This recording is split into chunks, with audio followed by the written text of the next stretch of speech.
पण तुम्हाला माहिती आहे, यामागे एक शास्त्रीय कारण आहे. आपल्या मेंदूमध्ये एक नेगेटिव्हिटी बायस असतो. हजारो वर्षांपूर्वी आपल्या पूर्वजांना जगण्यासाठी धोके लक्षात ठेवणं जास्त गरजेचं होतं. आणि तीच सवय आपल्या मेंदूला आजही आहे. त्यामुळे आपला मेंदू चांगल्या गोष्टींपेक्षा वाईट गोष्टींवर अधिक लक्ष देतो. हा काही आपला दोष नाही, ही मेंदूची एक नैसर्गिक रचना आहे. तर यावर पहिला उपाय आश्चर्य वाटेल पण खूप सोपा आहे.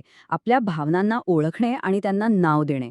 म्हणजे जेव्हा आपण मला राग आला आहे किंवा मी निराश आहे असं स्पष्टपणे मान्य करतो ना, तेव्हा आपल्या मेंदूचा तणाव कमी होतो आणि आपल्याला पुन्हा स्पष्टपणे विचार करण्याची शक्ती मिळते.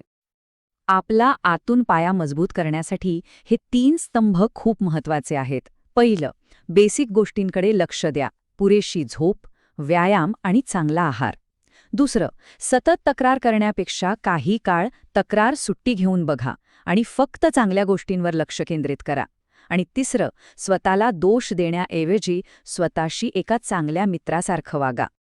ओके, तर आता आपला आतून पाय थोडा मजबूत झाला आहे, तेव्हा पुढच्या टप्प्याकडे वळूया. विभाग 2, आपला ध्रुवतारा शोधणे. कारण बर्नआउटच्या धुक्यात हरवल्यासारखं वाटत असताना बाहेर पडण्यासाठी एक स्पष्ट दिशा हवीच, नाही का? आपण अनेकदा यशाचा चुकीचा मार्ग निवडतो, ज्याला बर्नआउटचा सापळा म्हणता येईल. आपण प्रमोशन किंवा पगारवाढ यांसारखी बाहेरची ध्येय ठरवतो आणि मग सुखी होण्याची अपेक्षा करतो. याऐवजी स्पष्टतेचा मार्ग निवडा.